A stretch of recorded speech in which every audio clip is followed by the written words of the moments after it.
Hello there. On behalf of Dublin Pride, I'd like to wish you all a very warm welcome to Pride at Work 2021.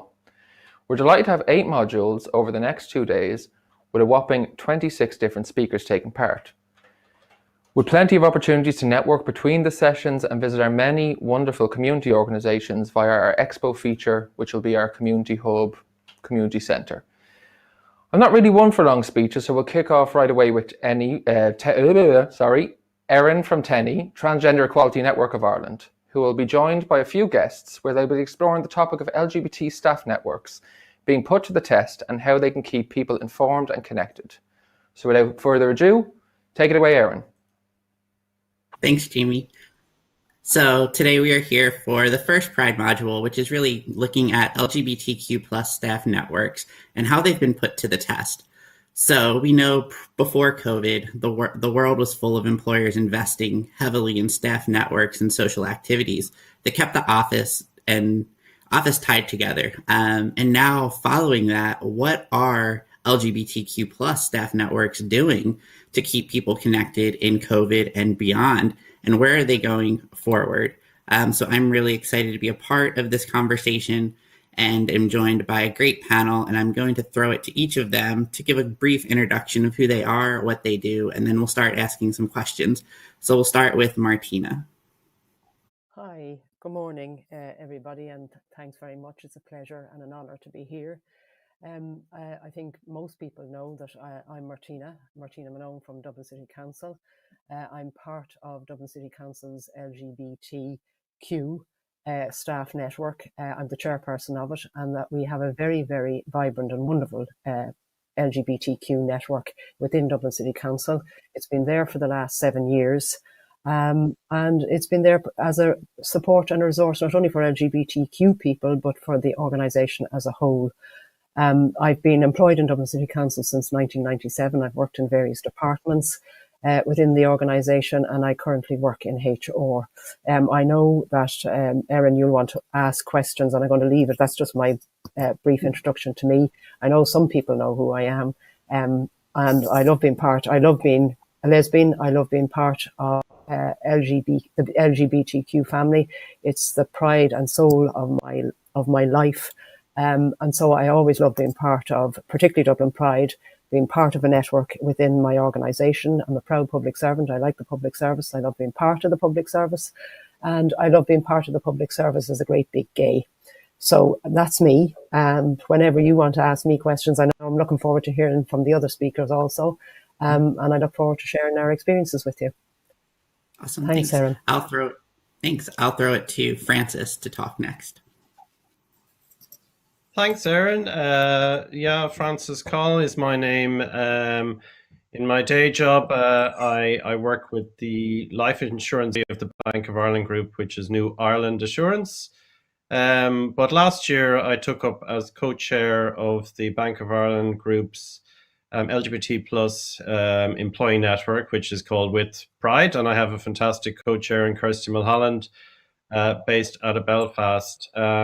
It's carrying on the torch from predecessors who did some fantastic work setting up the network back in 2017. And we do a lot of work, with a fantastic committee, and hope to give you some flavor of that on the discussion today. Thanks, Erin. Awesome, thanks. And then lastly, I'll throw it to Tony. Hi, Erin. Hi, guys. Great to be with such really good company. I'm dialing in from Antalya, Turkey. It's just after lunchtime here. For those of you who don't know me, I'm an independent curator of the Irish Queer Archive, which was transferred to state ownership in the National Library of Ireland in 2008. I'm the founding editor of GCN. I cut my teeth as a journalist in the mid-80s on Out magazine, which was Ireland's first attempt at a commercial lesbian gay magazine, and that folded after 4 years because of the very hostile social and economic climate of the time, and that sort of fed into a demand from myself and others, some of my peers at the time, for a platform, a media platform, such as GCN became over its 33 years. Throughout the 1980s, that would have been in my 20s, I was very involved in the administration of the Hirschfeld Centre, Dublin's LGBT community centre in Temple Bar, and also had the honour of being one-time chair of the National LGBT Federation. We call it NXF for short. And there was a period in the 1980s when, along with proposals for decriminalisation, we concerned ourselves, activists, we concerned ourselves with workplace practices, anti-discrimination legislation, equality legislation, and employment protocols. And they were very much part of, I'll come back to this later on, but they were very much part of a wider agenda of reform. Unfortunately, we had to wait it out until after the decriminalisation to see many of those reforms and new pieces of legislation enacted.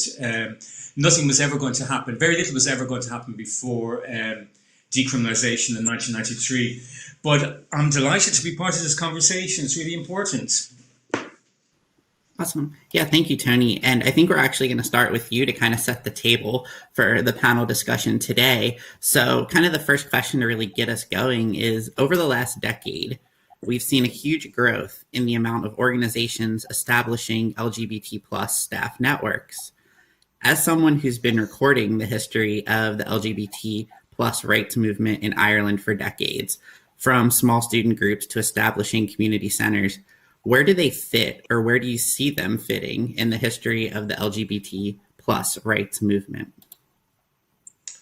Okay, I think we can draw a very direct line over the last almost 50 years now, a very direct line between the LGBT staff networks that we see proliferating around Ireland right now and the very earliest community groups that were established in Queen's University Belfast and Trinity College Dublin.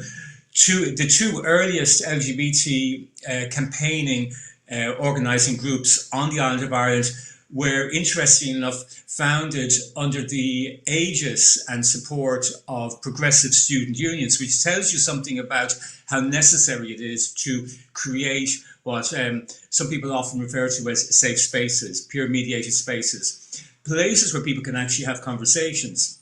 And I think that's what we see playing out now in terms of LGBT staff networks. It's a place, I mean, they fill many, many roles. First of all, there's a primary social function as well. And I think that's particularly important, excuse me, that's particularly important when people might be reluctant, for example, or not interested in actually socializing around places where alcohol is sold. Again, another function and benefit of outhouse, for example. But these staff networks fulfill a primary social role, an information sharing role, and then an advocacy role. And I don't think those aspects have changed that much since those earliest groups back in 1974, 1975, 1979, when a nascent LGBT civil rights movement began to actually become vocal and visible. That's really great insight. And thinking through that, like either Francis or Martina, how have you kind of seen LGBTQ plus staff networks kind of play into the history of advocacy for LGBTQ plus people? In terms of it, just in relation to what Tony mentioned there, and those original community groups, or going back to the 70s, certainly in Trinity and Queen's, I mean, it's extraordinary to think just how brave those our predecessors in some ways were, given the very, very hostile atmosphere in Ireland in the 70s and particularly in the 80s for LGBT people. So I think they laid a very strong foundation for us. And that obviously has to continue into the workplace. If we're becoming more and more equal and becoming more acceptable in society generally, I think particularly in relation to the public and civil service. If I'll put it in context in Dublin City Council for you, 7 years ago when we set up the LGBT network in Dublin City Council, we did so to promote our own visibility and to provide a confidential support and resource for not only LGBT people but for the organisation generally. But the real reason we did it was because as the largest local authority in the country employing 6,000 people, 7 years ago, you would think there wasn't a gay in the place. And when we spend most of our working day, especially when pre-COVID, with our colleagues, and probably spend more time with them than we do with our loved ones at home, to not be comfortable being out or being yourself in work has a negative impact on you, whether you think it or believe it or not or see it. And that was one of the real reasons that we set up the network. Apart from being a confidential support to one another, it was to be a support and resource to the organisation, but it was also to promote our own equality and inclusion and to drive that for ourselves. I think you know that unless LGBT people make ourselves known and heard as human beings, as people, real people, and as equals, unless we do that ourselves, it just isn't going to happen. And that is really what we've been doing for the last 7 years, is driving ourselves with our own needs, with our own agendas, and to promote our own visibility and to be seen as equals within the organisation. And I think we've grown hugely in where we started off in 2013 when we had just 10 people on Pride that year. And to put that in context for you, Dublin City Council has always been the main supporter and funder of Dublin Pride, and has done so consistently every year since 1992. And up until 2013, not one member of Dublin City Council walked in Pride or participated in the annual Pride event as Dublin City Council staff. They're all right in other capacities. And I suppose I know what you mentioned when I was talking to Jed on Friday and to yourself, Erin. Ireland didn't decriminalise homosexuality until 1993. So gay men were effectively criminals up until 1993. We had no equality legislation. Equality legislation, workplace legislation wasn't enacted until 1999. So you can understand that civil and public servants couldn't come out or be comfortable being out in work when you're coming from that kind of hostility and that kind of background.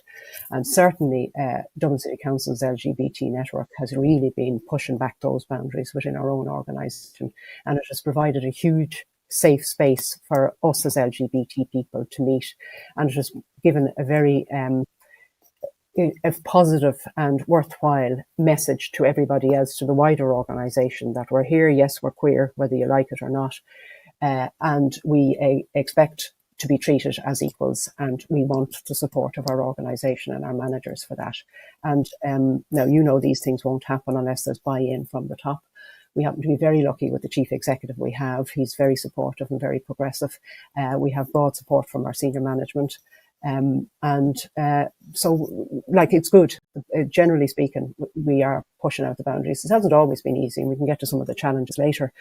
But that's where we're at, and that's where we're going, you know. So I don't know if that helps answer your, put it in context for you, Erin. Absolutely. And I think putting that in context, we see that I think a lot of the work that these LGBTQ plus staff networks are doing is just exemplifying the bravery and the resilience of our community, that amidst these odds and amidst these cultural stereotypes, that they are still willing to come together and build that support and to go forward. But thinking more about developing them in the workplace, I'm going to throw a question to Frances. We know that there's a social element to any staff network or group. A big part then of the function is about colleagues supporting colleagues. But a lot of these networks are set up within organizations that might have a lot of resources, like banks. So one of the questions I think that would be great if you could start us off on is, how have you seen these groups use this support to then support the wider community and include those who are less privileged? Yeah, thanks, Erin.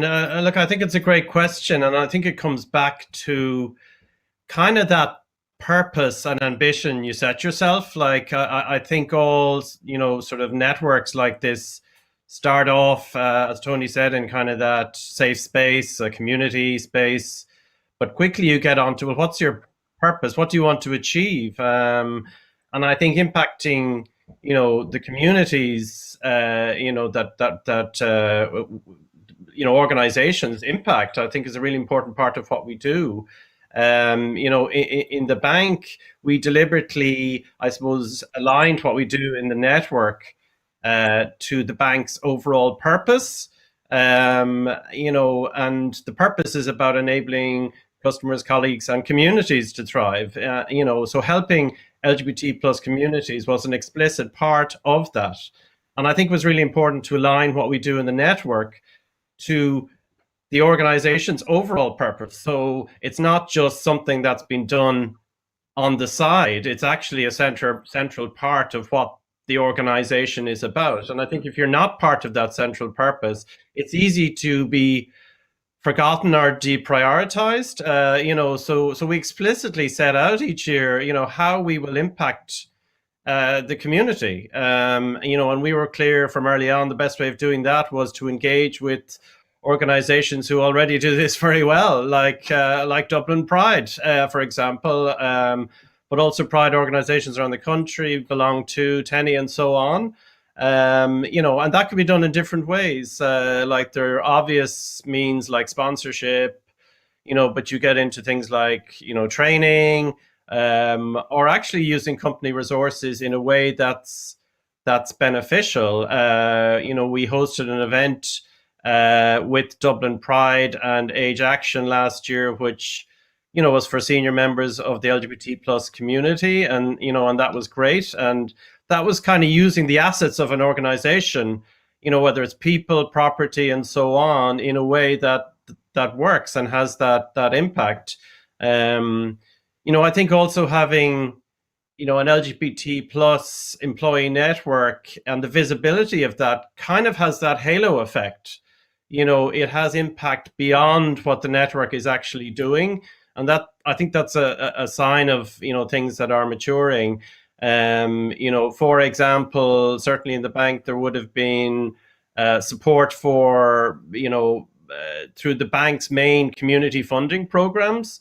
You know, the sponsorship of the Emerald Warriors Rugby Club, financial support for other organizations around the country. And I think the impact and visibility of a staff LGBT plus network fosters that recognition of LGBT plus community organizations, you know, as something the company or organization you're in sees as important to support, and that it's a good thing, and that you're not having to sort of come from the side to say, oh, did you hear about this? So I think the last point for me is kind of you grow the staff network then, and it gets amplified through, I suppose, the wider networks. So there are, you know, professional networks like Fusion, which covers financial services, Outlaw, which is the legal profession. And I think they amplify the effort of company staff networks. And again, that's, you know, I think that just grows it. And I think that engagement with community organizations on the ground and a dialogue,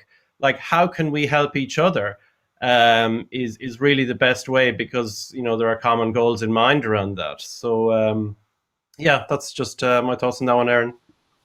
Yeah, thanks. And I think you highlighted. Go for it, Tony. Yeah, I was actually about to just throw it to you. No, sorry, I'll give you the floor. I was going to just offer a comment about something that Martina said. This idea of staff networks challenging negative stereotypes, and you know, it's some of us are old enough to remember a time when one could be refused services and refused goods as a consumer. And Francis will actually, this would pique Francis's curiosity, but during the height of the AIDS pandemic, insurance companies in Ireland refused to insure any LGBT people for life insurance if they were, at all, regardless of their health status, because they simply associated HIV as a very whatever. But there was a time when we could actually be, before the anti-discrimination legislation that Martina referenced, we could actually be kicked out of a bar or a hotel, refused accommodation, refused service, and there was absolutely nothing we could do about it. So we weren't valued as a consumer, for a start. Now, if we have staff networks within these businesses, challenging our stereotypes, it has, as Francis says, this halo effect in terms of actually validating our existence. And the other thing too is, I'm always mindful of the mantra of the feminist movement: the personal is political, and no better illustration can you get of that. The best illustration you can get of that is people simply, ordinary people going about their lives. Ordinary people going about their lives without excuse, without apology. There was a very telling moment during the Pride Parade 2 years ago. 3 years ago, I think, was her first appearance, when the LGBT staff network of the Defence Forces appeared for the first time with the army band.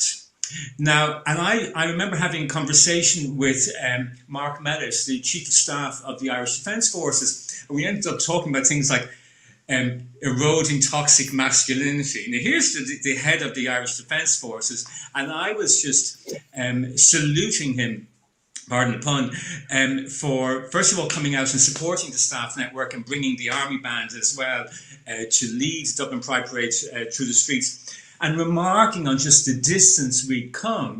When there was a time, and Aaron, you'd be familiar with it in the States, where you could actually simply be refused service or kicked out of the Defence Forces if you were known to be LGBT. You just have to think back to Clinton's years, the don't ask, don't tell. But the fact that you got something like this, the LGBT staff network in the army, challenging, putting to bed any last remaining vestiges of what people call toxic masculinity. I think they were already challenged years ago by the advent of women serving in the army, but it was quite remarkable. And the symbolism is enormous, I think, when you have a group like that at the center of change in these organizations, whether it's a statutory body or a retail body.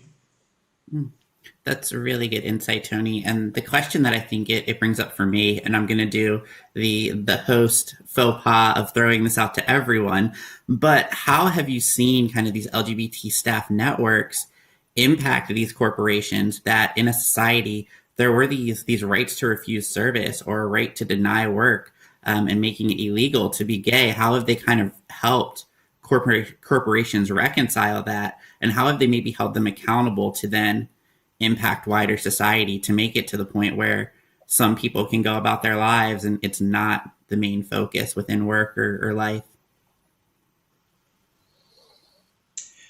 Yeah.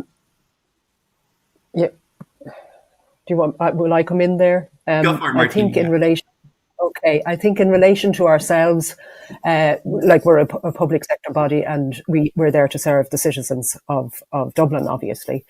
In terms of having an impact on how we deal, well, firstly, initially from my own point of view and from our network's point of view, it's how we deal with our staff and our colleagues who are LGBT.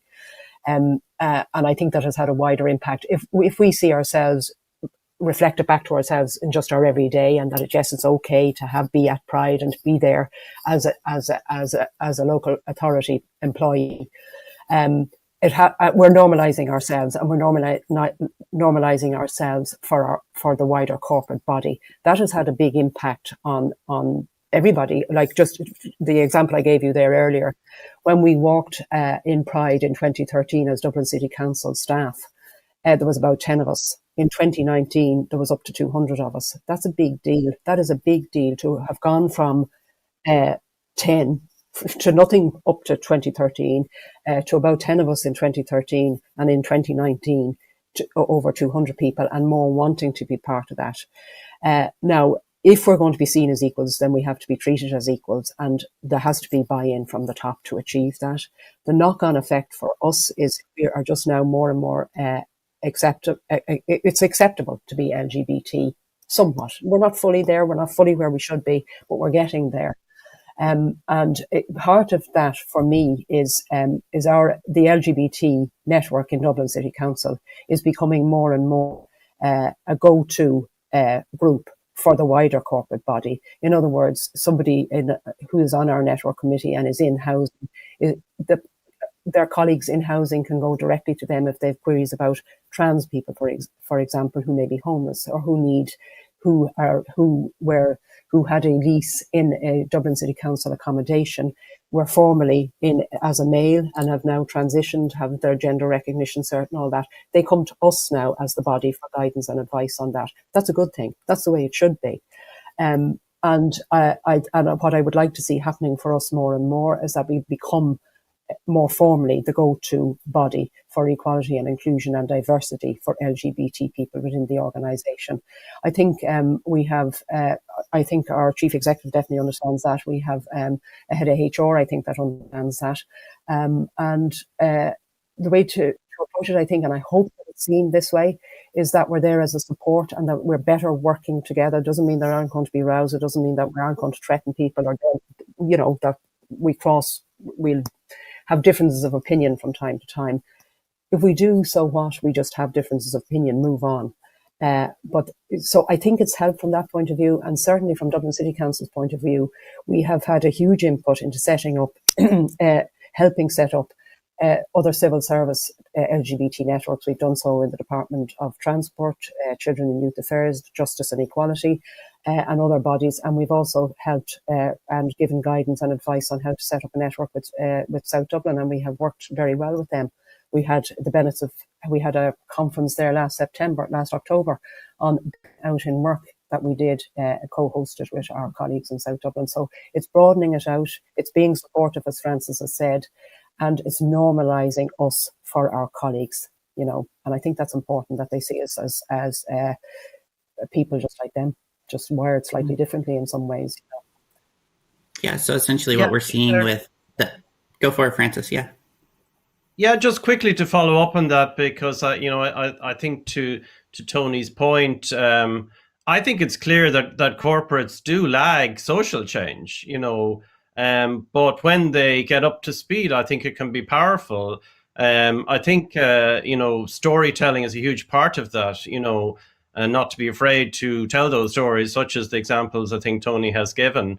I think you get this confluence of society moving, stakeholders for organizations saying, well, what are we doing on this, and so on. And then you have from within the staff networks and structure, and hopefully that support from the top down that allows a forum to actually raise issues, such as the examples I think you've given, Tony. Like, you kind of say, you hope that couldn't happen in that form today, but versions of it could.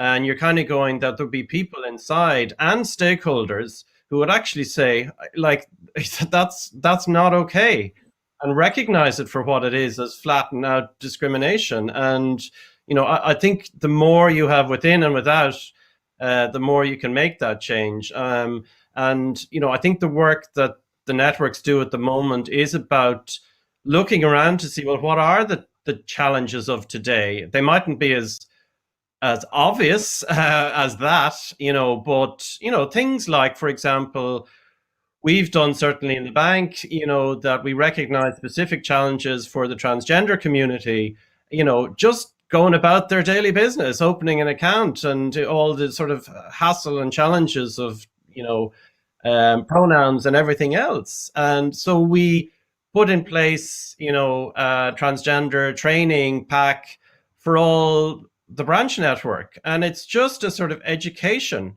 because people are usually not, intentionally, trying to cause trouble, but they just don't know. And, I think it's trying to look at those areas where we can support, educate, but equally, if you get an issue, you have the right people in the right place to make that change, and you build that momentum. Francis, can I just follow up on your observations by also, I suppose, reminding ourselves, taking a moment to remind ourselves that as liberated as we imagine we are, that there are still people who are coming along the route. They're part of that process and haven't quite arrived there yet. And I'm thinking, for example, of somebody who arrives now, who's LGBT, arrives in, or indeed part of any minority grouping, arrives in a workplace. It's all very new. It can be a little bit intimidating. And they're still just grappling with just in their own. There are people like that. In spite of the extraordinary political, cultural and social dispensation that we find ourselves with in Ireland, recipient of in Ireland, there are still people out there who feel uncomfortable about being LGBT, particularly in these formal situations. And apart from the advocacy, the very important advocacy role that the LGBT staff networks have, I don't think we should ever, and I'm not suggesting anyone is, but I think it's good to remember the social role that these networks play as well, that people can just simply meet each other and hang out, and they're really important. I remember, and I've never been, unfortunately, I've never been part of an LGBT staff network, but I was invited down to Facebook's headquarters in Dublin's Grand Canal docks there. When was the last Pride Parade? It's like ages ago, 2 years ago, was it? 2 years ago. And so Facebook's LGBT staff network had a Pride breakfast that was oversubscribed. It was one of the social highlights of the year. And that year they decided not to invest in a large and extravagant float and installation for the Pride Parade, and instead pumped the money into ensuring that 500 LGBT teenagers from around Ireland, which was arranged by groups like Belong To, could actually come up to Dublin and participate in the Pride Parade for the day. It was a really useful exercise. But I was really taken by coming down to Facebook and actually just having conversations with people who were enjoying just simply being themselves in this, in the environment that is Facebook, and also mindful of the role they play in, I suppose, I hope I'm not being too optimistic here, in trying to put manners on the parent organization. Does that make sense? I think so. Yeah, I mean, I totally agree with that. I mean, I think that social part is as relevant as ever. I mean, just last year we had a couple of people who joined, you're right. I mean, just started working with the group, but didn't really know, was it okay to come out? I mean, all the normal stuff. And when they heard there was an LGBT plus staff network, there was a bit of a relief. Actually, it's okay, and you join up and you have that social side. I think that will always be the case.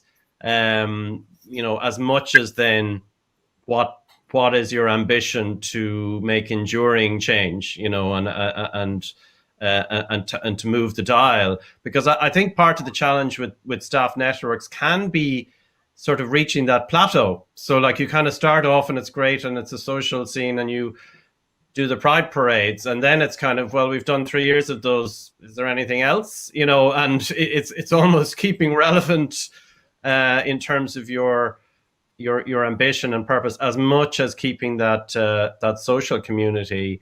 I think one of the issues in an organization is people move on, and there could be a passionate leader one year and who, is somebody there to pick it up. And the more you have embedded that kind of network, the more actually people do want to carry that on. And that's something that's really important. Yes, I agree, actually. Yeah, sorry, Erin, if I may just say so. I agree there. That's a very valid point that Tony and Francis have made. And I think particularly if you're coming into somewhere new, you're young, you're not maybe long out of college or whatever, and you come in and you know nobody, you know very few people, and to walk into a place, you do actually think you're the only gay or the only lesbian or the only bi or trans person in the organisation, and it can be very, very daunting. And one of the ways that we have approached that is to have one of our network, or one or two of our network members has a presence at induction, which we had pushed for in and promoted in our LGBT employee inclusion strategy, was that we were there so that people actually saw faces and saw real lesbians, gays, bis and trans at the induction, and they knew then that if they wanted to, when they were ready, they can come to us and approach us. So the culture is there. There's a changing culture within the organisation, and it's saying, yes, we're here, yes, we're committed to LGBT inclusion and diversity, and here we are, and here's the people you go to, and here's the people you talk to. And it provides that safe space for people who are either not out, but don't really want to be involved in any huge public way, or just want to be in a background kind of way. It provides a very safe space for us as LGBT people. That is a hugely important point, actually. Yeah, and I think what we're all getting to is kind of like this next question that kind of has come up is these staff networks have been created and they have a great purpose. We're seeing them create this inclusion in the workplace, and we're seeing it let new staff members come in and know that they're safe there. And I think that is a huge role as someone, you come into a new position or a new company and you're wondering, do I fit here? And having that social aspect is amazing. One thing that we have noticed in LGBT plus organizations, and especially Pride events and staff networks over the last few years, is that so much the focus falls on the G. And there's kind of a grappling to become more inclusive. So for your different networks that you've been a part of, how have you made sure that your staff networks have become more inclusive? So I guess we'll start with Francis. If you can talk a little bit about how your staff network has become like keyed into being more inclusive and more welcoming. Yeah, I mean, I have to say, the committee we have has been reasonably diverse, and maybe that's just a function of a large group of employees and so on. But equally, to your point, I think you can never assume that, and you have to be aware of your potential biases. Never assume you're not what you're fighting against, and you don't have these. So I think you actively need to consider that, and it's something we try to do, that we are covering. It's not all G or L, and that we have activities and focus points that specifically meet with the specific challenges, for example, around the B and T communities, and education and training around that. Some things we did, I referenced kind of what we did in terms of transgender customers and supporting their, having that visibility. This year, for the first time, we raised both the Pride flag and the transgender Pride flag over College Green in Dublin, a sort of an iconic spot, but it just gives that visibility. We participated in the Intersex Lighting Up initiative during the year, lighting up College Green and so on, and did a podcast on all staff around bisexuality. So I think it is around awareness first, being conscious of that, because it's a bit like, I always think back to Panty's noble call, how can you not be homophobic in Ireland? Like, we all have unconscious biases, and I think we just need to constantly just challenge ourselves. Are you doing enough, to the point of your question?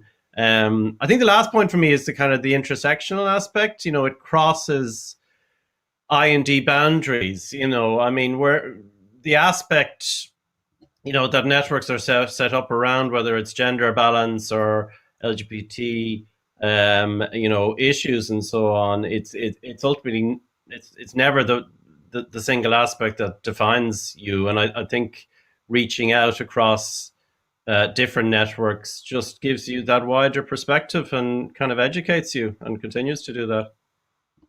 Francis, I'd agree with you there about the need for wider communication. That sort of like ensures that people feel emboldened and that more secure about in the rightness of what they're doing, and also can actually learn from each. Various networks can learn from each other, particularly if they're at different stages of development. I think that's really important. It strikes me too that there's an enormous value to the exercise that we're engaged in at the moment. Sponsored by Dublin Pride, because there is no.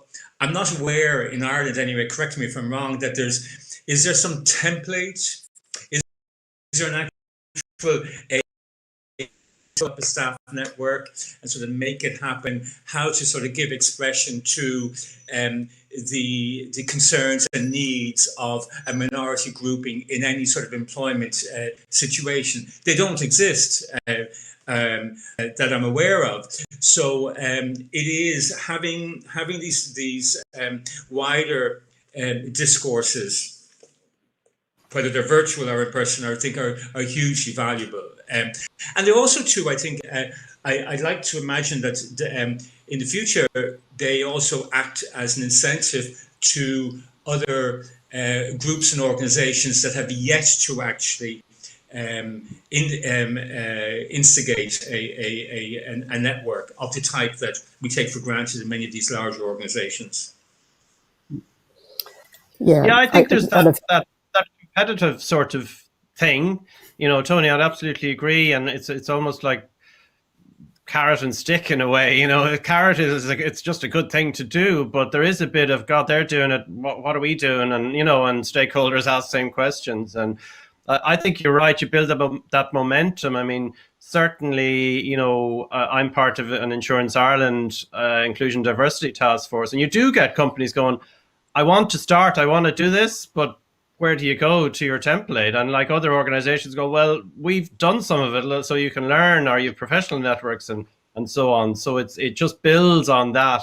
And ultimately, the odd one out is the organization who doesn't have this, rather than the other way around, and I think that's how you grow this. And I think also, and Tony hit on it there earlier as well, is communication is key, actually. You need to keep yourself, first of all, I think if you want to reach out to LGBT people, and particularly those who are not G or not L, because we have quite a number in Dublin City Council of bisexual colleagues who are not out at all and are not comfortable coming out. We have less out. We have a number of trans colleagues too, obviously, too, who are openly trans. But in order for any LGBT person, and particularly the B and the T, to feel safe, I think it has to be LGBT-led, and there has to be constant reaching out and constant communication. And what we do in Dublin City Council ourselves is at strategic times during the year, we'll have something up on our intranet promoting something LGBT. We'll mark Trans Recognition Day now at the end of March. We'll mark Trans Day of Remembrance in November, and we'll have regular postings in Dubnet, what we call a Dubnet, that's our intranet, and in our newsletter. And that's how we reach out, and that's how people have become involved. And we have one very good role model, trans role model, Amy particularly is great, and she has done that because of our communications to the wider corporate body, and because of our presence at induction. And I've done that, and I think that was very much highlighted at our Out at Work conference last year, which we co-hosted with South Dublin. It has to be LGBT-led for it to make any sense. It's the people with the lived experience will give you guidance, and that's where we'll feel safe. So you just have to keep battering away and keep communicating, keep chipping away, keep chatting, keep talking, keep reaching out. Mistakes happen. If you make a mistake, make it, move on, get over it. That's what has to happen. And people will, once they start feeling safe, and once they start feeling that support, which has to come from the top down, as we've already said, or has to come from, the support has to come from the top. It has to be led by us with the support from the top, us treated as equals. More and more people will come out and will feel safe to do so. And once we're not afraid to embrace our difference and have our difference utilised in a positive way to the betterment of your organisations or whatever companies you're in, it will be hugely beneficial to everybody. I mean, if you feel happy and safe in work, you're going to perform better. That's the reality, Absolutely. Yeah, and I think kind of some of the things that all of you were hitting on was a lot of this work up until now that the LGBTQ plus staff networks have done is really approach things from a perspective of a culture of calling other people in. That's, calling the higher ups, calling the rest of your staff to buy in, calling people together. And to kind of move a little bit forward, I want to throw this to Tony.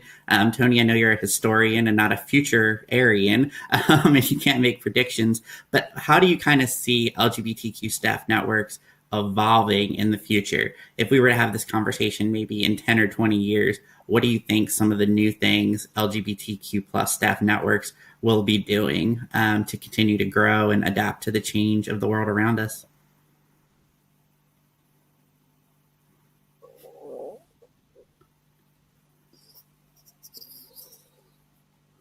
Oh no, we lost Tony's volume.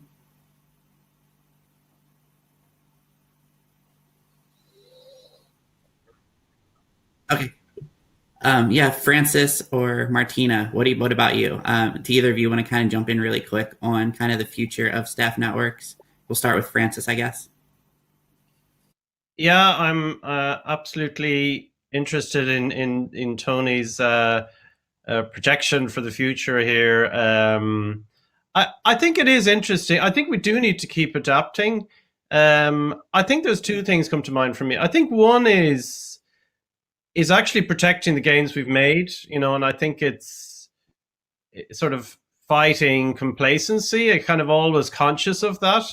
You can see how things can get rolled back or targeted. So it's really important we avoid that. And I think back to that sort of purpose and ambition. You do have that ambition to change things. I think the real test is kind of constantly moving it from words to actions, in a sense, and calling out what you want to get done, and so on. I think things will evolve. I think it is about kind of using that power that corporates can have when they decide they want to do something positive, and whether it's for their own workforce or the industry they're in or much wider in society. And I think just connecting staff networks with other networks, and rallying around a specific cause, I think there's power in numbers around that. So I think it's just protecting what we have and kind of evolving and rallying around, the next challenge, because our work is kind of never done, in a sense. Yeah, I think that's really great perspective, especially the protecting the gains we've already made. I think one thing that we really note in any marginalized community is the more there is visibility, the more there becomes challenge. Especially as someone within the trans community, I know as our community continues to become more visible, there are continual challenges to who trans people are and what our place is in society. So as a wider community, we have to kind of protect the gains that we have as we go forward. I know Tony is back now, so we'll throw it back to Tony if you want to go hop back in on the question. Yeah, I suppose a simple answer to your question, Aaron, is look at predicting the future is I see intersectionality. Intersectionality informing dialogue, informing the processes that LGBT staff networks engage in. And what I mean by that is, when you look at LGBT staff networks, they're a prime example of our rainbow society resourcing our survival, resourcing our future, resourcing ourselves, educating ourselves, and in doing so, also bringing, I would like to imagine bringing wider mainstream Irish society. Our society is with us in our wake, and I'm sure Martina could actually give us some beautiful examples of that she's seen in Dublin City Council. So I actually think we need to have LGBT staff networks need to use their collective sense of purpose and duty and their collective sense of compassion and empathy going forward to look at unresolved issues, to for example, embrace the concerns of migrant workers, to embrace the concerns of LGBT travellers, to essentially approach the unfinished business we have in what I'd like to imagine is building a model republic. Cusp of celebrating the centenary of the Irish state, and we still have to give some effect to the founding principles that were laid out in 1916. We still have to build our socialist republic, and I'd like to imagine that LGBT staff networks will aim to be at the center of those discussions, so that it's not just about of course it's about our immediate concerns, but we are compassionate and big enough to as a society, as a rainbow society, an LGBT community, and see the wider picture and make those connections, those necessary connections. I think that's really important. And the other thing too is we also have a duty of care to our brothers and sisters living abroad who are living, so in terms of finessing the communication channels, finessing the conversations that say the likes of Francis's group are I've just done a blank. Martina. Who am I talking Martina. to? Martina, sorry, Martina. But in terms of finessing the lines of communication that, for example, groups like Martina and Francis have, dialogue with our brothers and sisters abroad, I think is hugely important as well, especially when you see what's going on in other parts of Europe. Absolutely. Yeah. I hope I'm not being too optimistic. I'm being too ambitious here. Oh, I think we need to be ambitious, and I think we should encourage that. If I may come in there, because I know that I touched on it earlier there when I was talking, just in relation to our own network and where we want to go, in terms of if our organisations are committed to diversity and inclusion, not just LGBT diversity and inclusion, then I just give you an example. At some stage there last autumn, one of our elected councillors sent in a council question, and the question was to the effect: would Dublin City Council support the idea of a BAME network, a Black and Minority Ethnic Network, staff network? And the answer, a senior manager then replies, this is what happens: they send in their council questions to whichever department the question is for. This one came to HR, and a senior manager replied saying, yes, that we were very open to the idea and of having, various staff networks around the place, and that the LGBT network, Dublin City Council's LGBT network, was a lead example on staff-led networks. Now, that to me, I'm hugely honoured that we should be held up there for the rest of the organisation and as an example to an elected councillor of how to get some things right. But the lack of inclusivity was that we didn't know that. The only reason I know that was said is because some of us have an interest in council meetings. So for us to have a real impact, and as Francis says, to hold on to the gains that we've made and to fight really strongly for them, and to network in and to support our LGBT colleagues in mainland Europe, particularly because we're within the EU, it is huge. I completely agree with what you're saying, Tony, but to do that, we have to lead on it. We have to provide, we have to keep talking, keep chipping away for our inclusion, our diversity, to be respected and cherished.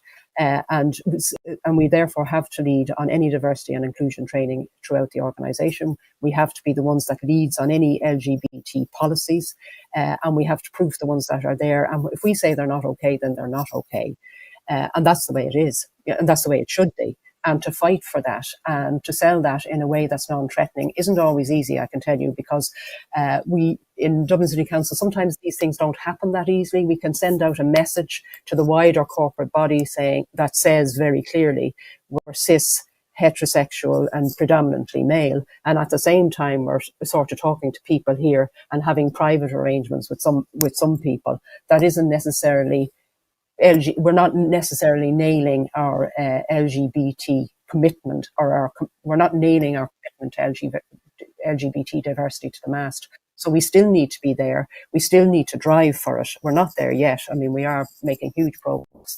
And I admire all my colleagues who are involved in that, not just LGBT colleagues, but the colleagues in HR, even if I sometimes growl and give out about them, including our colleagues in the Equality Office. We have good people there, sincere people.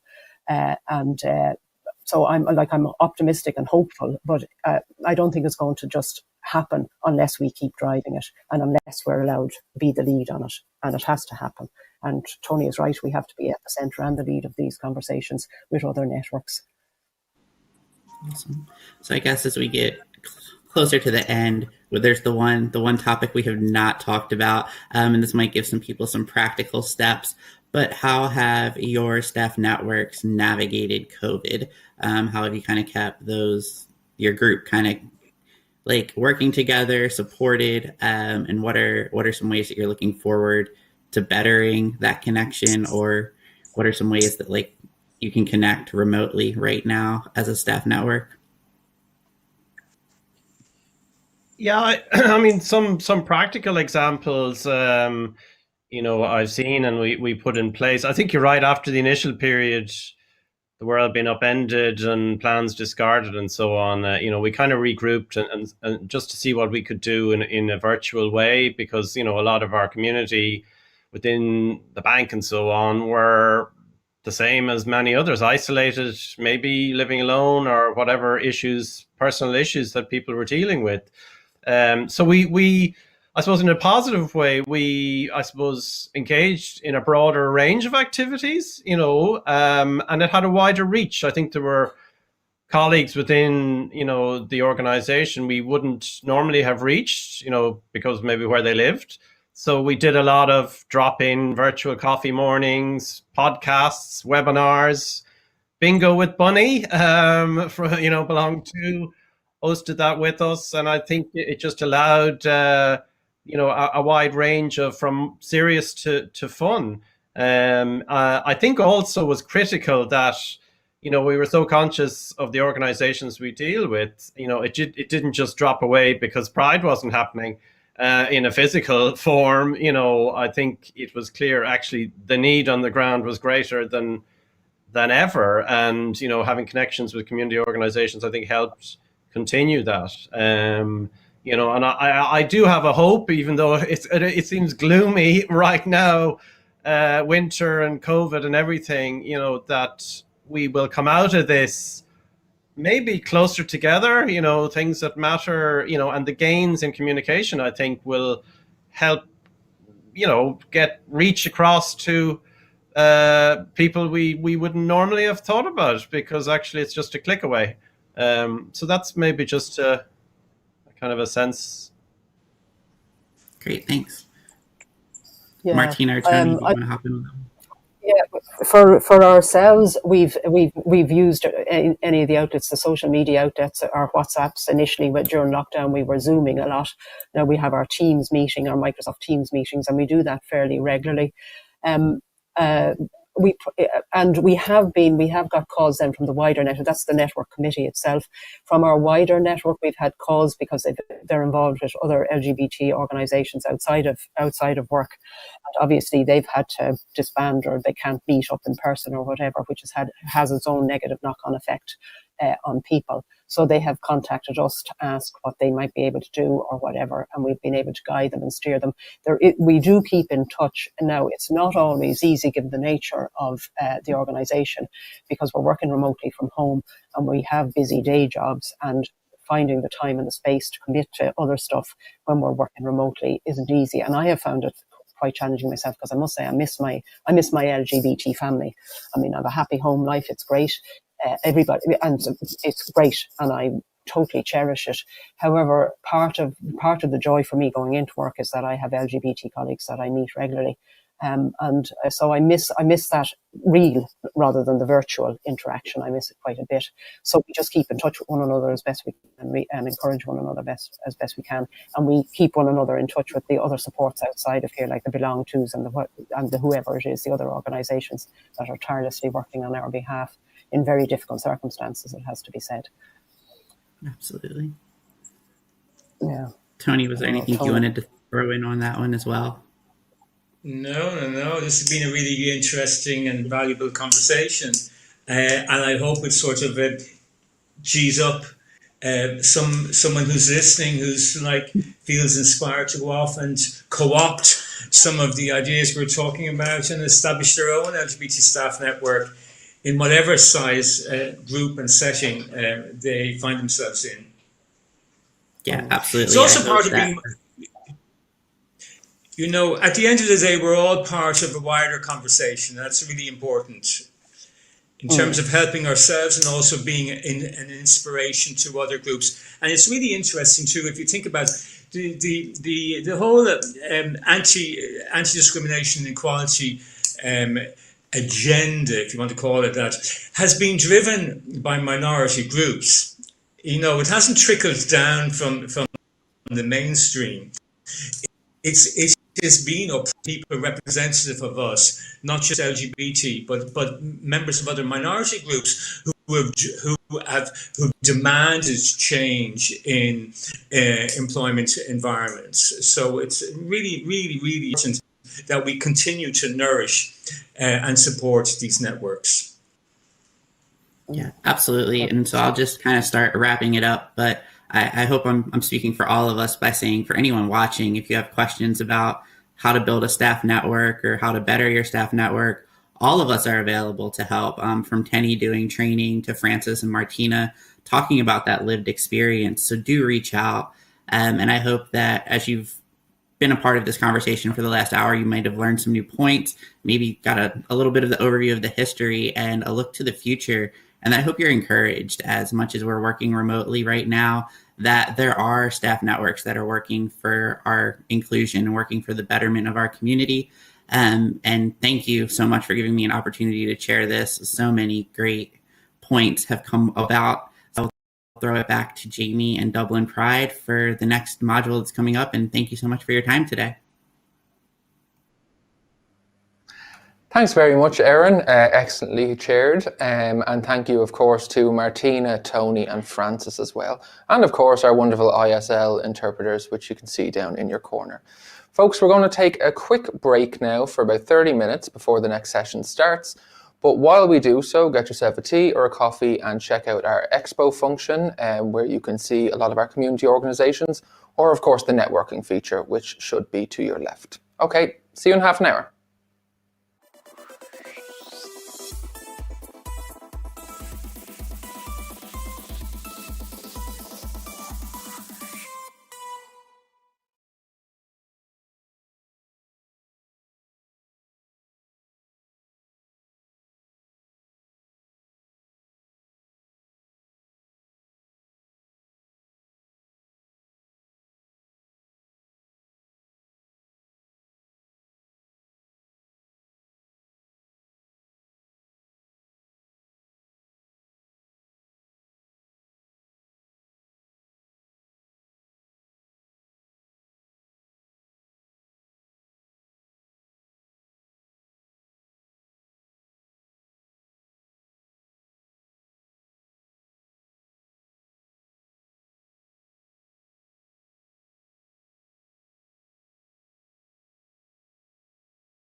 Hello there.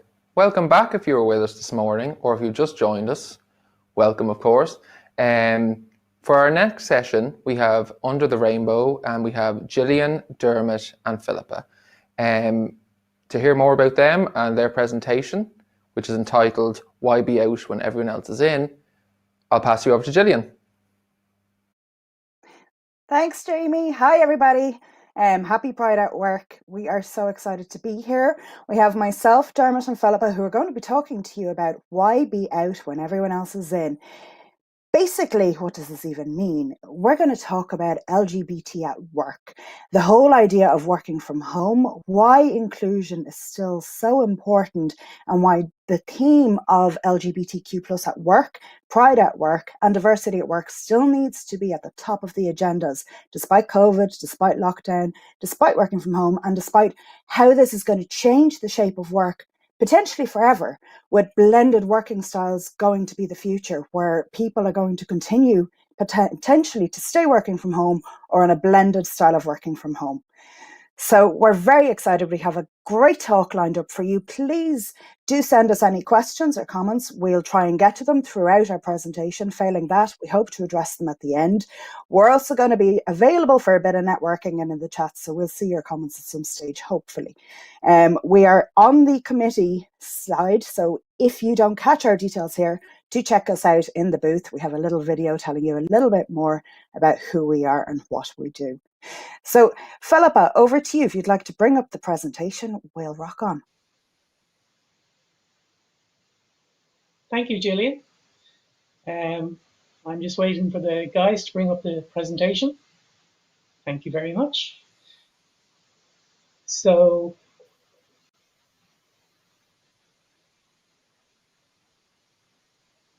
yes, we are.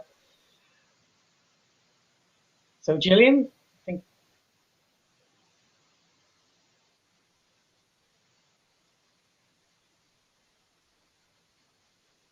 I'm going to introduce myself last. So, Philippa, if you'd like to just say hello, and over to you.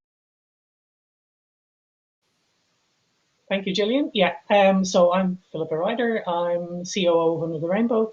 You'll hear a little bit more about my story later on. But basically, I'm a civil servant for almost 40 years at this stage.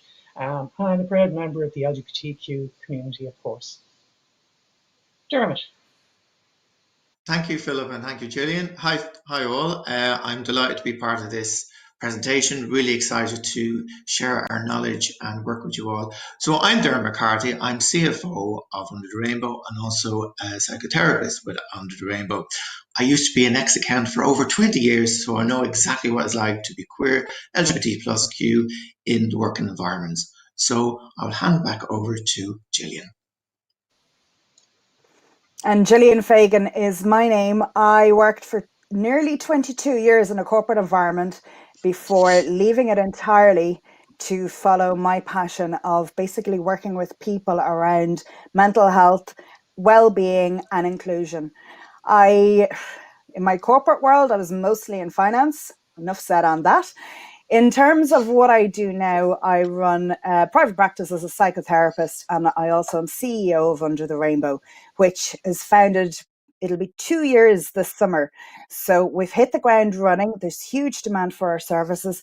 And I'm also a queer woman. I identify as queer and pansexual, which mean different things to me, and I can explain that later on. So I do feel that LGBT plus inclusion in the workplace is a very key component to good mental health, which is why we're so excited to deliver this presentation. So, Philippa, if you want to flick over the slide there, I'll introduce everybody to our team.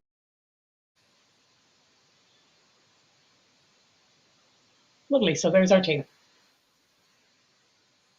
Amazing team of people. We have a couple more people who weren't quite confident enough to display their photos yet.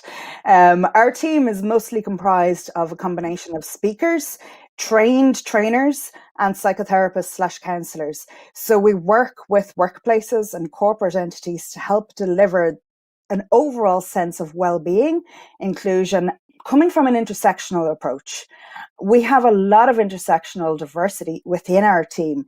The photos don't do it justice. A lot of us come from a background where we've had to battle is a very dramatic word, but where we have had to battle to find our true identities and embrace that and work with the whole concept of becoming one true self for improved mental health.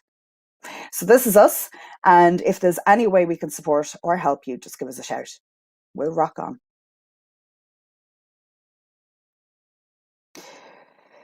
So when everybody's at home and there's this sense of and I'll talk about this some more in a bit, invisibility, when you can't see it, you can't be it, right? But the whole idea of why inclusion when working from home is very, very important. Diversity is not going away. In fact, it's still on the increase. And diversity has taken on quite a lot of different meanings, but pretty much it just means a range of different things. So the understanding that each individual is unique, accepting, and can bring potentially a very unique, dynamic, and independent viewpoint into the workplace is one of the very few reasons why diversity needs to be embraced, promoted, and included among all staff. Every single employee needs to be given the opportunity to matter, to count, and to have their voice. So the whole idea of inclusion, equality, basically for us, that means acceptance and safety for everybody. The idea that somebody can be themselves, or at least have the choice to be their true selves at work. I appreciate they mightn't always wish to be so, and I didn't for a long time, and we'll get to our own stories later, but there needs to be an aspect of psychological safety in the workplace. With that, only then can we have really happy and productive workforce, a sense of team, a sense of connectedness, and what I suppose in a workplace is described as our personal network. We spend so much time at work, even when working from home, we spend so much time now online.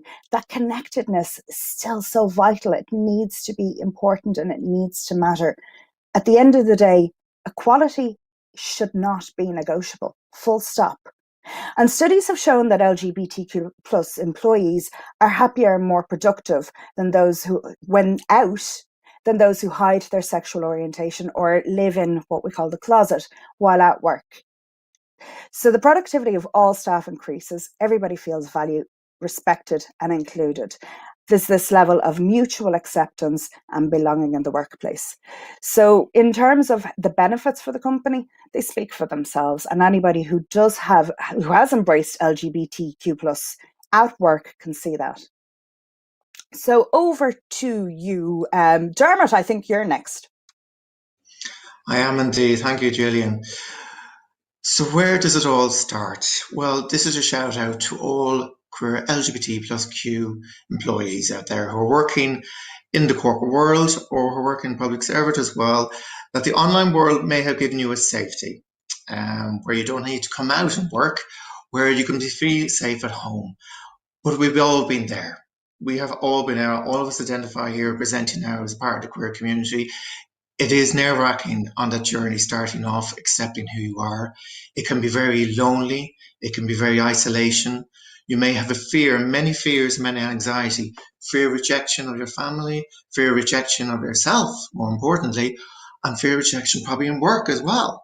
You know, this might be a very worrying aspect of your life, that now this may be an opportunity also to have a look and see this may be an opportunity to accept who you are, identify who you are, and begin the process of accepting who you are and coming out and work. Yes, there is many. Sadly, we'll be talking about in just during this presentation, we have come a long way in Ireland, but sadly there is still a lot of homophobia and transphobia out there. But there is hope. Many corporates, many companies are taking on board the LGBT plus employees and support employees. As Jillian said, LGBT plus people who are happy in work are very productive in work. Myself, I'm going to explain my story later on, actually very shortly. But it all starts with yourself. So this is a call out for people who are at home, who are listening to this. Start the process of accepting who you are.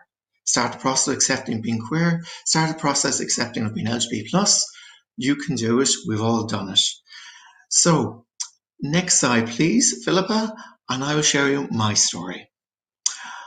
I will be first sharing my story, and Philippa and Jillian will be sharing theirs.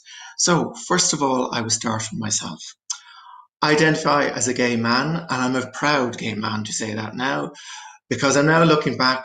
When I was 14 years of age, that was earlier, when I was 3, I knew I was gay. That was through a lot of process in personal therapy. I found that out, and I do realise that now, working with a lot of people and doing more studies on the subject, that a lot of us who identify as LGBTQ identify early and at the 3. So, but back to my story. My story was when I was 14 years of age. I remember to this day, I was terrified. I knew I'd come to a conclusion that I needed to do something. But back then, Ireland was a different place, a very, very different place. You could not be really gay. You could not come out. It was illegal to be gay. And unfortunately, I was being told that to be gay, this is my interpretation from certain hierarchy out there, i.e. the Catholic Church, that you are immoral and that you're going to go to hell. Another thing was that I picked up that I'm going to get a HIV and I'm going to die. And another thing that I'm going to have a lonely, isolated life. This was at 14, so you can imagine what I was going through.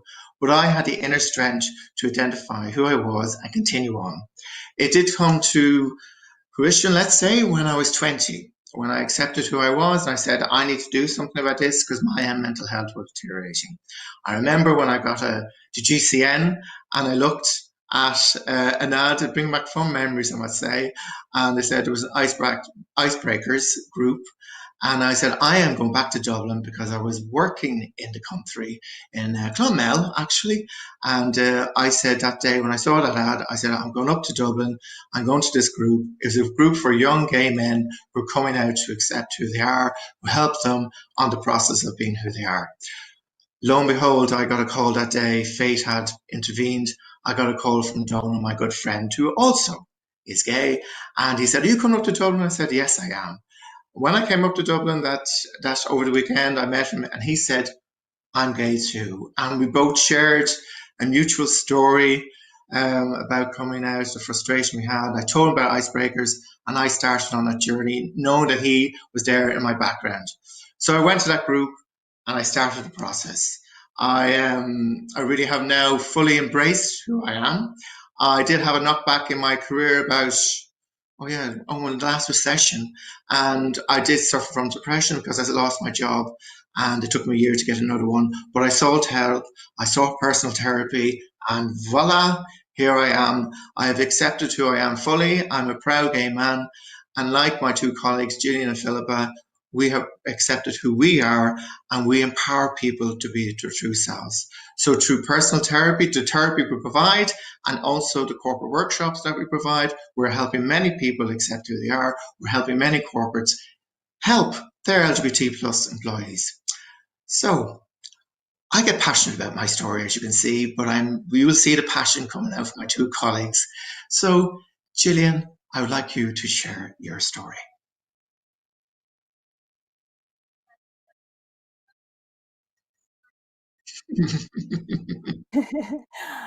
I genuinely had never met anybody like me, and I was so ashamed growing up of telling people what I liked because I liked everything.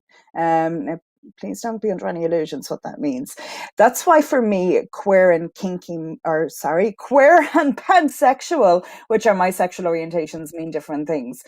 I would describe myself as a pansexual woman, which means that I like people irrespective of their gender expression, gender identity, or their genitals. So I like what I like and I like who I like. And because of that, I didn't know the word pansexual until I was in my 30s. I'm in my 40s now. All through my teens and my 20s, I thought, I don't just like men, but I don't just like women, and I don't just like both men and women. And I always saw gender as something beyond these 2 options. And I guess because of that, I had a lot of friends who would have identified outside the binary, outside the male and the female that I guess society tells us that we fit into. So I've had some very amazing relationships and connections through my life. Right now, I'm married to a man, which a lot of people were surprised at, probably mostly me. But I've also experienced other types of relationships. And I hated that question on a Monday morning when I went into work about what did you get up to at the weekend? How could I say to a manager and I worked in finance, but at one particular stage it was a legal team. How could I say, well, on Friday I went out with this partner, but then on Saturday I went out with this different partner, because at certain stages in my life, I would have even practiced consensual non-monogamy. So there's a whole load of things in of itself, and this is not that kind of workshop. But the whole idea around orientation, what that means, there's an assumption in work of the heteronormative. And I hated this. Any boyfriends yet? Oh, you're in your late 20s. When are you getting hitched? The pressure that put on me to conform and to tell somebody, well, actually, I'm dating a trans person at the moment, and then have to explain, educate, and justify. To be honest, it was easier to lie. But then the more I lied, the further I felt so disconnected from myself. I then questioned this. I said, am I ashamed of myself or ashamed of my partner? What's going on here? And when I went to therapy, at that time, the therapist hadn't a clue what I was talking about. And I ended up pretty much training my therapist. That was 14 years ago, and I've been in and out of therapy since. I eventually met my tribe. And I have to be honest, and they may be on the call, and I don't necessarily want to name the company, but I think credit where it's due. I've worked in a lot of different corporate backgrounds, and I'm not going to name them all, but I'll name the one that helped transform me in terms of owning who I was. I worked for Irish Life, and Irish Life had a fantastic float and representation at Pride at Work. Irish Life, for the first time after many years, started getting involved in the Pride scene and having representation in work. So this photograph of me here, I went into work very early one morning and I decorated my desk. As you can see, I had stickers and decals on the window as well. It goes beyond just a few flags. So when everyone started arriving in work, that was me coming out in a very soft and subtle way, probably in my early to mid 30s. And people just said, oh, and I said, it's Pride Day. This is me. And I had the pansexual flag attached to the back of my chair, and it sparked a lot of really cool conversations. It was the first time ever I felt proud in the workplace rather than this shame and secrecy and hidden lifestyle. And it connected me with an amazing group of people outside of my team that I never would have met or spoken to or had coffee with otherwise. So I met people who were my tribe. And I some of you might be rolling your eyes at that term, but it means a lot when you feel that you don't fit in with society to then meet other people who also don't fit in with society. And then all of a sudden you form this micro society yourselves where you get this validation. It's incredibly healing and it's incredibly empowering. And that's now what we do professionally for a living. We help companies make this a normal micro society within the workplace in an intersectional way. Philippa's story is, if you think Dermot and I have a story, Philippa's story is something else. So Philippa, over to you. Thank you very much, Jillian. That's quite a lead in. Yes, I had a number of different tribes. I like the word tribe because I think you do eventually find your tribes, or maybe you find some tribes and then move on to different tribes or whatever. But anyway, that's getting into semantics. Basically, what you see on the screen on the right-hand side is me at a very important moment for me, because it was me presenting at the my civil service organisation. I work for the Property Registration Authority. I've worked there for 40 years, actually 40 years next week sometime, right? So I've worked up the pension, I can retire and everything. Not that I intend retiring anytime soon, well, not too soon anyway. But back in 2016, they introduced a series of unconscious bias workshops. And around that time, I suggested that we set up a diversity program. It was the first, although some other departments argue, but I'm claiming that we were the first in the public service to have a diversity network, diversity program. That helped me to help others, which is my core motto. I want to help others. I want to show people what is possible. But when I started in the civil service in 1980, Ireland was a very different place. I had barely come out to myself. The following year, I came out to my now wife, Helen, who a lot of the audience probably know, because the two of us are fairly prominent in telling our story, in trying to help others, to try and show what's possible. But in 1980, I was going in a suit and tie into the civil service, and keeping my head down, trying not to be different, trying to fit into that box that everybody's talking about, wanting to come out of. So I found it extremely difficult, and it was only 20 years after that I really started to push the boundaries, and to come to terms with who I was, and with who I am, with the help of Helen, my wife, and with the help of an online community, because we are talking about working from home here. So a lot of people will feel the need to come out to somebody or to get advice.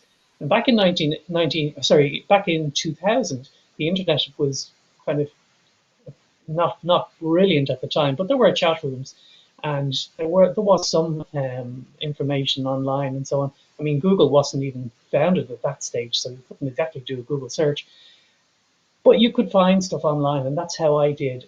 And I really started to come out originally online first, going into chat rooms, then eventually building up the courage to go out and meet other trans people, and from then move on forward.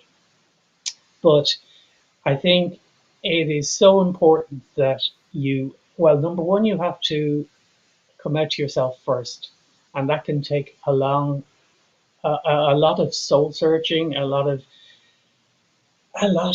anguish, and a lot of worry. Of course, as a trans woman, you've also got a sexual orientation, so that can be an added issue within the mix of who you are. So there's a lot to consider as a trans woman, your gender identity and your sexual orientation. I'll talk a little bit more about my amazing diversity network within the Property Registration Authority in a couple of slides further on. But I'm going to pass over to Jillian now as we move on to to Dermot, I should say, and on to the next slide. Thank you, Philippa. I always love listening to my colleagues' stories. I always get something empowering by it, listening to it. How wonderful to work with two fantastic individuals. And we really have found a niche, and we really want to share this with many people listening to it online. So this is a personal message to the employees out there.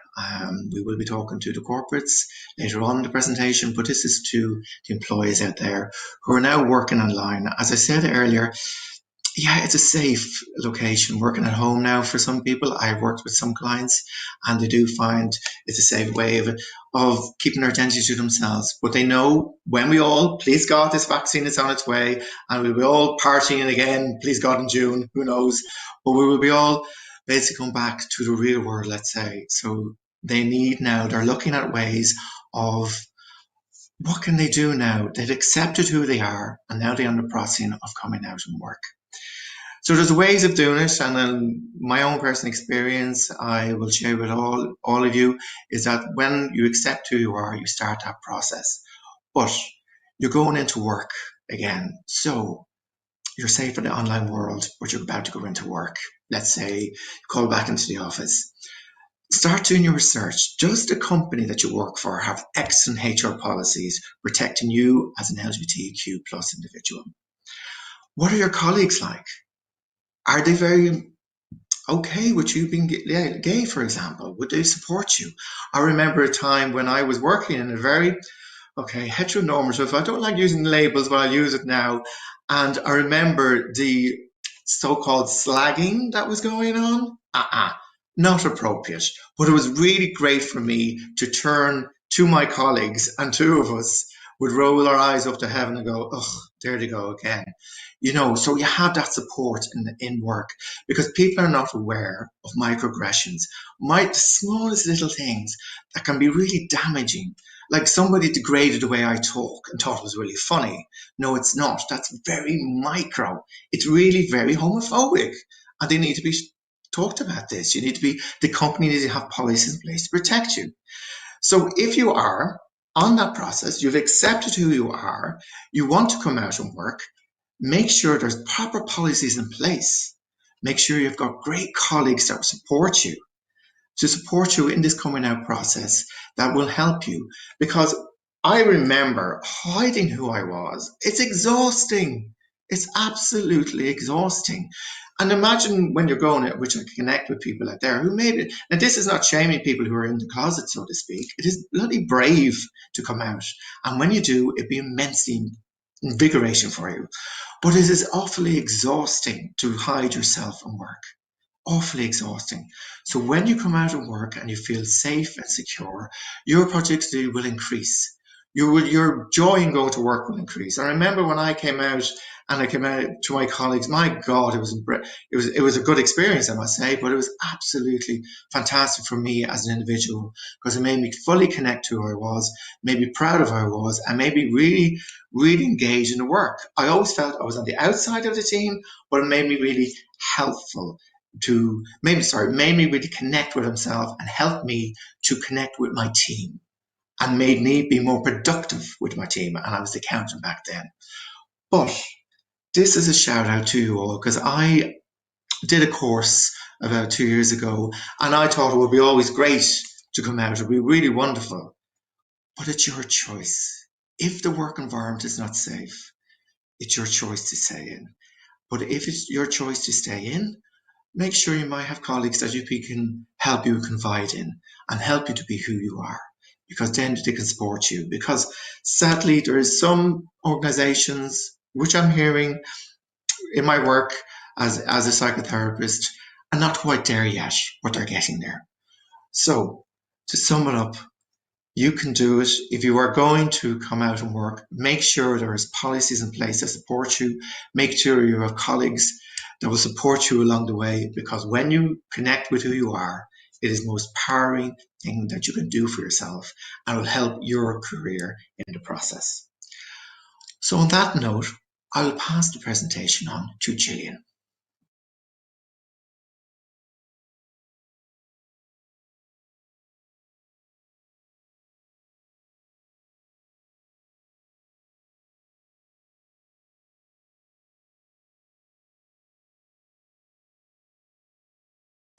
Thank you. I was coughing earlier and didn't want to disturb you.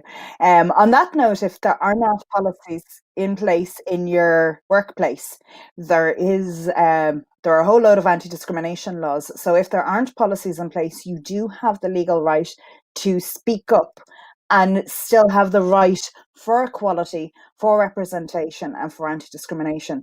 So policies is a starting point. If there are not policies that support you in your coming out, in your transition, in your gender or sexual identity, that's something that perhaps you can instigate in your workplace, or at least have a conversation with somebody who can.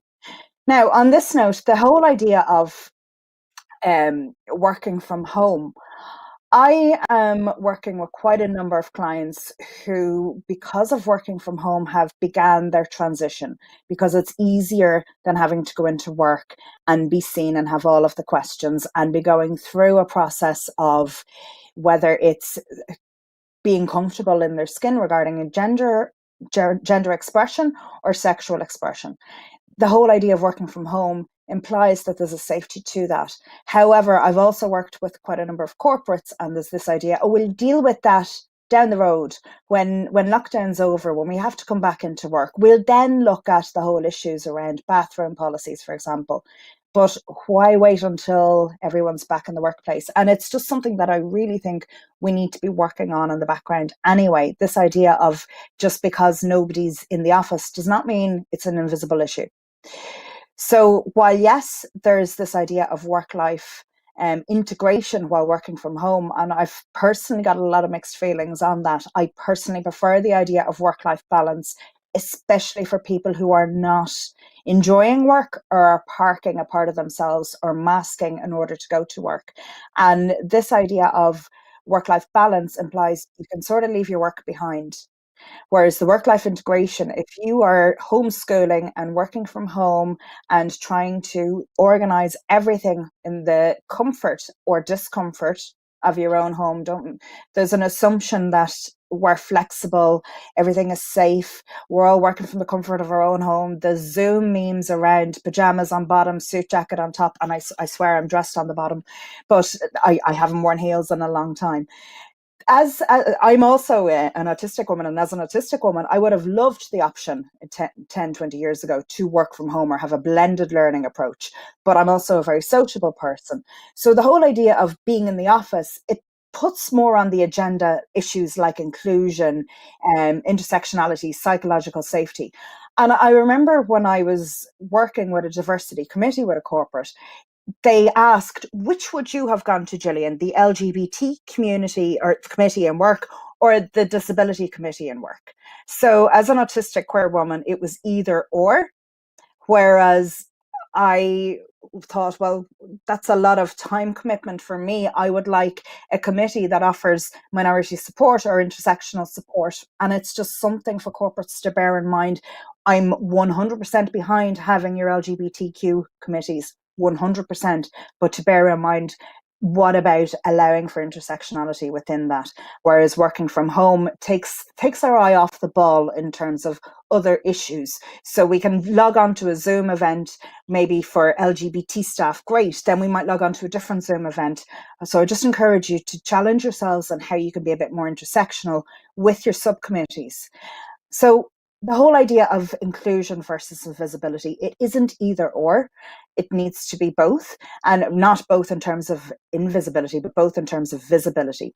And with the option of what the future looks like in terms of work, working from home is going to become, I hate the phrase, the new norm. I hate the phrase, I've kind of got the new abnorm stuck in my head. But this idea of what workplaces are going to look like going forward. Now, at the moment, while we have the offices, and Jarmus was saying to me this morning, town is very empty. This is the time where we need to start putting policies in place, structures in place, supports in place to be able to allow and invite staff to step forward. This idea of psychological safety is key to all diversity. If somebody does not feel safe to be included, then something's wrong. So it's about the invitation to step forward, to take space and what that might look like. And that might mean also having conversations with certain people about stepping back, but allowing for the space, the safe space. And now is the time to be setting that up in your workplaces. So that's my piece on that. I'm going to hand it over again. Thank you. And it's over to me. So up on the screen, you'll see a few highlights, if you like, for how to support your employees going forward in this difficult time of working from home. I'm going to reference a lot of the work that the Property Registration Authority has done over the past while. Third one down there, webinars. Okay, everybody's pretty much zoomed out, but we were lucky enough to have a diversity month, diversity and inclusion month back in November, where we gave people the opportunity, and indeed Jillian and Dermot both presented to my colleagues, 550 colleagues within the Property Registration Authority in offices around the country. And Jillian talked about the SAD syndrome, and Dermot talked about mental health for men. Yeah, I know it's very difficult. I know people are zoomed out, but it is still a great way to include people. And especially you can keep your camera off, you can keep your sound off. You don't actually have to say who you are when you're logging into the webinars, and it just gives you an opportunity to feel included, because inclusion is so important. Training and awareness, I keep getting emails. I'm getting a bit annoyed actually in work now. We're getting so many online courses to do. Of course, that's something. One of the important things to remember as well, though, is, and even again online, is to have internal role models. I kind of done that by back in 2016, as I mentioned earlier, we set up the diversity program within the PRA. And I put myself forward to lead that because I felt that I was competent enough. I had come out to my colleagues about 8 years earlier, legally transitioning in 2009, medically transitioning in 2011. So I'd had quite a few years to be confident, and I felt that I had got great support from my organization. So I felt that I should give something back to the organization and to any LGBTQ community staff members that needed help, needed support. So that was very interesting. It was very exciting because what it allowed people to do was to see that there was somebody there who was well supported and accepted and so on. But it also allowed allies to come on board. And further on in the presentation, we will be talking a little bit more about allies. But basically, it's so important that everybody feels included in the organisation, and to have people who are willing to support their LGBTQ colleagues is really, really important. Of course, with the internet, you can signpost to resources, and again, the PRA has links to all the various organisations LGBT Ireland belong to, TENI, Dublin Pride, quite a few others actually. So that's great. Partnering with experts of access to therapy. Access to therapy, of course, is vital. We'll talk about that later on. I've so many things here that I have to change the slides. I need to use my phone. So 1 second. And I have a different screen as well. So yes, lovely. That's the one that I want. And sorry about this. There's so many screens. Right, so representation, giving your employees a voice. Employer resource groups, well, Jillian talked about that. That's the LGBTQ subcommittees or whatever in work. Dublin City Council, shout out to Martina there. Brilliant group there. Lots of other organisations. Department of Foreign Affairs have ERGs as well. The company role models, I mentioned that as well. Symbols, look, we can all have on our email signatures, even in government organisations. You can have a little pride flag at the end of your email signature. On your letters, there has been no issue within my organisation, and I've seen quite a few other government organisations doing that. So again, it reinforces the community aspect in your communications, and of course using pronouns if you feel that you want to, if you feel comfortable using pronouns on your signatures. That's another thing. And diverse awareness and events. Well, we mentioned about I mentioned earlier about the Diversity Month that the PRA held, but there's plenty of other events that you can do just to try and include people. And invite guest speakers to talk to the employees about any aspects of LGBTQ, but also the wider diversity areas, because as Jillian mentioned earlier on, there's intersectionality is so important. People can be LGBTQ and be members of the BAME movements, or quite autistic or whatever other issues that there may be, or so it's all intersectional, and I think it's so important to just be aware of that and to have management acknowledge that and to embrace everybody and to include everybody as time goes on. So with that, I'm just going to move on to the next slide, and it is Dermot. Thank you, Philippa. I have a passion as a mental health professional in supporting my fellow queer members of my community and helping who they are.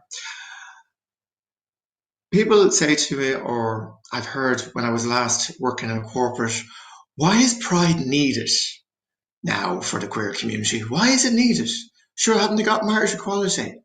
Haven't they got their own rights?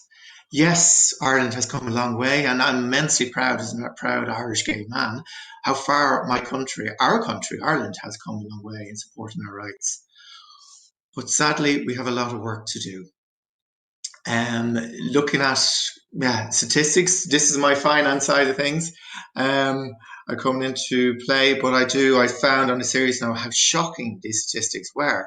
A recent LGBT Ireland report showed that compared our young people to a general population all around the world who identify as straight, there's 2 times the level of self-harm, 3 times the level of suicide ideation, and 4 times the level of anxiety and depression. Not only that, our colleague LGBT Ireland did Elder LGBT Ireland.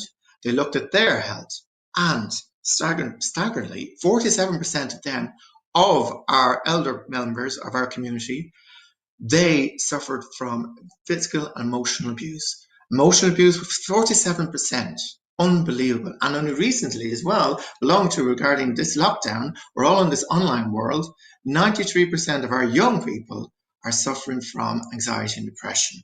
So there is a need, a support still vital out there for our queer mental health. There are a lot of members of our community still suffering because of their identity, they're still suffering from prejudice, still suffering from discrimination. Yes, our country's come a long way, and my God, am I proud, but still, unfortunately, there's a lot of work to be doing, and we're seeing that in our therapy practice that we're seeing. So Philippa, could you go on to the next slide, please? Thank you, Philippa. This is a photograph of our main room in our therapy centre. It is a lovely opening room, and many clients who come to me really enjoy coming because it's very warm and open, and our other 2 rooms equally are very warm and opening. We do face-to-face still, but we do offer online as well. And so there is 2 metre distance. We do abide by the HSE guidelines. Safety for our clients are top priority. So we do offer service to people out there who are struggling with their queer identity in personal therapy. We've got therapists who are excellent, all have great experience regarding the corporate world, like myself and Jillian, and we are there to help you. Equally, for companies out there, we do tailor-made EP programs. We do corporate training for you, any management who maybe, oh my God, I don't really know what's going on in the LGBT plus community. Where can I go? We're there to support you. So we have many possibilities to help both employees and employers, because with our experience both in the corporate world and public sector world, as Philippa and Jillian and I have explained, we are there to support you. Both Jillian and I, as in our therapist roles, have excellent experience, and both members of the queer community, we know what it's like to be on the outside. We know the hard work that goes into accepting who you are, but by God, do we know when we fully accept who we are, what a great privilege is with who we are, and our life have greatly improved. And in doing that, we are supporting many members of our community who are coming to our doors, accepting who they are and be who they are. So when they go out the doors of us, they are proud of who they are, proud of who they have accomplished, and proud to work for the companies that support them on their journey. So on that note, I'd like to pass on the slide to Jillian. Irrespective of the committees that you set up in a corporate workplace, I just want to remind you that isolation is still a very key issue for the LGBTQ plus community. It's not just around the safety of coming out and work, or the psychological safety, or the sense of diversity and inclusion programs that you have in place. Bear in mind, and it's just something to consider, many of us are LGBT now, but remember a time where it was not legal to be so. there are still many comments, humor, joke, banter, satire that are anti-LGBT in the media. The media doesn't really, not often, represent the LGBTQ plus community in a positive light, highlighting stories of aggression, abuse, violence, intolerance. So this is still a key issue for us. So even as Dermot said, why Pride? It's because the isolation and the impact that has on mental health is still quite massive. So the issue of non-acceptance, rejection, discrimination is just, I cannot tell you how big it is. I remember having a lunchtime discussion in a company I worked in many, many moons ago. And I'm even thinking recently, there's a big media case you all know where somebody came out as gay even though he had a wife and potentially a family. And I remember we had this discussion at a lunchtime conversation. One of my colleagues, and this was not an Irish Life for the record, one of my colleagues said, I would rather, if that were my husband, I'd rather he died. And I remember at the time, I was probably about 24, 25, being so shocked that that was the attitude, the rejection around someone's sexual orientation. And I'm just thinking, even last year, January last year, because I remember the actual day I was in the hairdressers and everyone was gossiping about it. That guy from the TV, morning TV, I can't think of his name, came out just like as gay, even though he had a family and a wife. And I remember even hearing the conversation. I wrote a letter of complaint about the conversation the hairdressers were having because it was well within earshot, and I was having my undercut tended to. But there was no consideration for who's hearing my words, what I'm saying, how offensive is that? I'm rejecting an entire group of people. I'm rejecting an entire community. And people think LGBTQ plus, oh, it's only so many people. A lot more people identify as non-heteronormative than you might think. The whole idea of sexuality being a spectrum and gender being a spectrum. So it's just something to bear in mind that the isolation is still such a crucial component, and you can do something about it by, as I said earlier, having an invitation is a way to start. Being aware that this is something that, if you want staff inclusion, needs to be addressed, because the stats around loneliness, Dermot and I gave a presentation last year on loneliness and the statistics around it. And then the three of us presented actually to South Dublin County Council on isolation in the LGBTQ community. Like, irrespective of your identity, loneliness in terms of your physical health is apparently the same as smoking 15 cigarettes per day. So when you add an extra layer of minority issues on top of that, and this whole sense that's been internalized that something about me is wrong and not accepted here, that's not okay. So I just wanted to throw this in there just to remind you that this is a social issue and one that we can help repair. So now, Philippa, over to you while we talk about following on from isolation, allyship. Absolutely. Thank you, Jillian.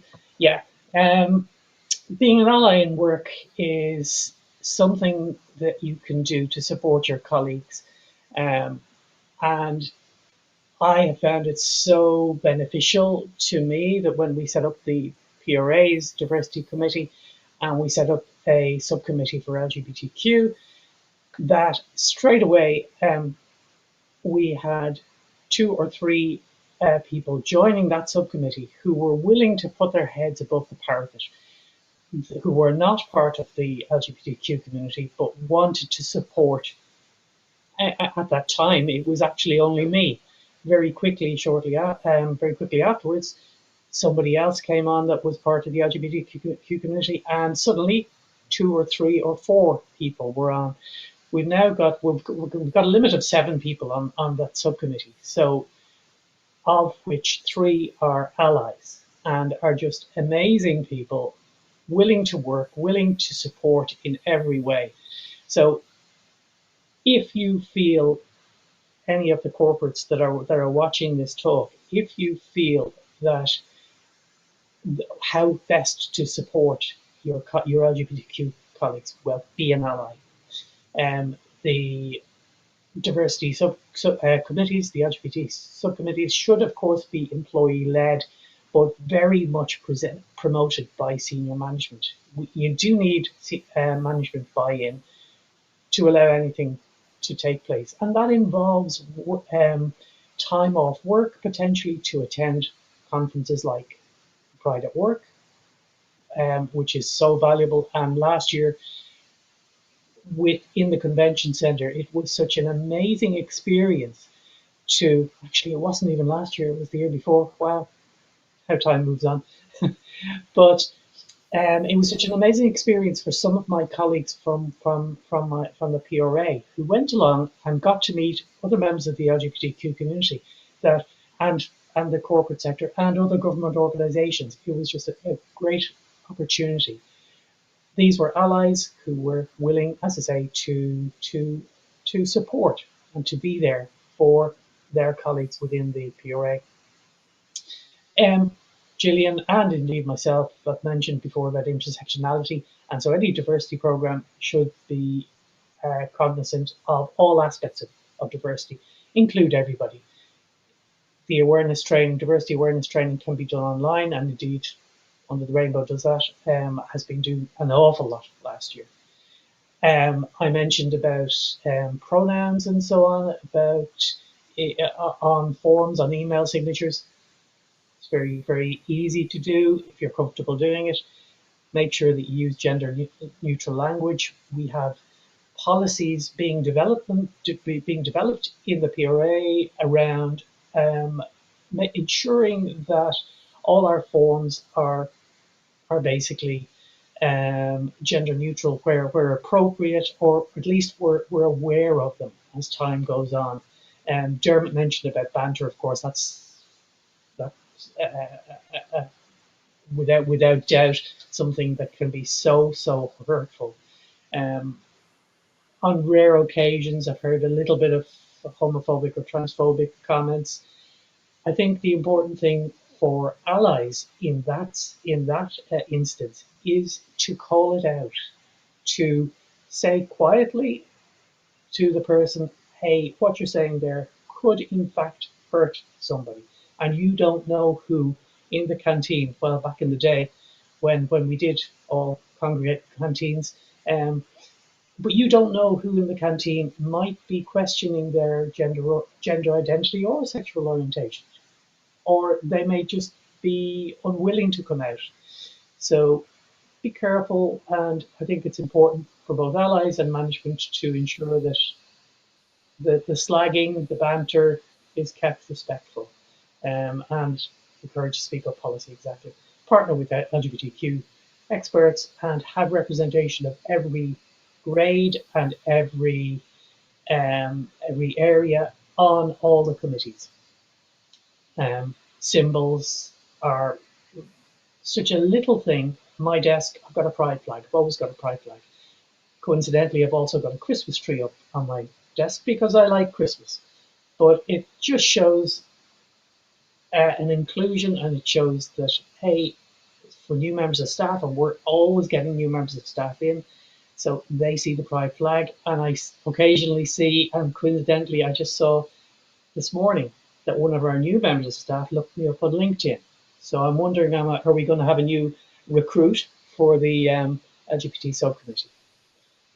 So with that, I'm going to pass over to Jillian and change the slide. Thanks. So we've pretty much, well, I hope that we have managed to talk to you a bit about the importance of inclusion while working from home. The whole idea of why come out when everyone else is in. It's a topic that we need to keep talking about. It's a very, very important topic. And I roll my eyes when I hear drama for the sake of drama, but it could literally be a matter of life and death. Genuinely. Because what we have learned through our work is acceptance saves lives. So in terms of the benefits to your organization, irrespective of potentially having an inclusive space, you end up with happier employees who feel accepted, want to contribute, and actually care about the organization that they belong to or that they work with. So it's just something to bear in mind. The benefits are endless. We can give you, and in different talks we have done, we can give you umpteen statistics around the benefits of diversity and inclusion, around the benefits of treating all staff as equals. To be honest, this shouldn't be negotiable. It should be a given. We're still working in a way where we are trying to make society more inclusive, where we are trying to not have minority issues. But this means education. And the problem with education is not everybody goes and steps forward in terms of educating themselves. And then even within that, there are issues around accessibility to education. So the more that we can reach out and offer and invite people into these spaces, the better. And that filters down right through to the workplace. So the benefits speak for themselves. We're happy to talk to you around the statistics. We've partnered with an amazing organization. Keep an eye on our social media. We've got some very exciting things coming up. But we have partnered with an organization who does a lot of data research and has the statistics over the damage and therefore the benefits of issues like diversity, inclusion, and equality. But if you're not convinced based on everything we've said, your balance sheets will thank you. And if I need to go there, maybe this talk isn't for you, but maybe you're the very people that we need to be speaking to. It has been shown that productivity and turnover does increase when companies embrace an inclusive diversity program. And I know how cynical that may sound, but that's the truth of it. So everybody wins. Dermot. Thank you, Jillian. Just next slide there, Philippa. So we're nearly there finishing our presentation, but it's over to you now. So I speak to my fellow queer employees, let's say, people who identify as LGBT+ or queer, and employees in the workforce. Take this opportunity now to embrace who you are. Take this opportunity to research the company that you're working with. Do they have policies in place? And if you need that support to accept who you are first, kindly reach out to us. For corporates, we have now shown you the experience that we have. We've got vast experience both in the corporate world and the public service. If you are struggling, identifying help with your LGBT+ employees, we can support you with roles, with projects, with training courses regarding diversity and inclusion, as Jillian stated. So, on that note, I would like to pass it on to Jillian to end her presentation. I hope we've managed to keep your attention. Thank you if you are still here. If you have questions, you're welcome. We invite you to contact us outside of this presentation and have a conversation, or you can pop them into the chat section there and we can answer them. However, this might seem like a bit of a shameless self-promotion, but it isn't just us trying to say, look, we train corporates, look, we have a therapy centre. Follow us on social media because we also do at least one free community event a month. We have a team of trained trainers, coaches, therapists, counsellors, speakers. We have people who are trained in equality, diversity, and come from corporate backgrounds. So the fact that we do hold at least one free community event every month, and it's usually, we call it BIA, belonging, inclusion, acceptance. We hold one at lunchtime and we usually hold an evening one as well. And we've had some very incredibly interesting discussions on a community level where it's basically everybody turning up as equals. The invitation is there to join in or just sit back and listen, because we really want everybody to be their true selves, and we really respect that this means owning your uniqueness, whatever that might look like. So thank you for your time. Enjoy the rest of Pride at Work. Thank you very much to Jillian, Dermot and Philippa from Under the Rainbow. If you want to learn more about their work, you can check out www.undertherainbow.ie, or why not check out their booth in our virtual community centre. There will also be sessions. If you see where the session tab is, you can go in there. There's a coffee and chats function. Right, folks, I think it's about lunchtime now, so we're going to head off, but we will be back in 1 hour. and there will be 2 more sessions to go for the rest of the day. Looking forward to seeing you then.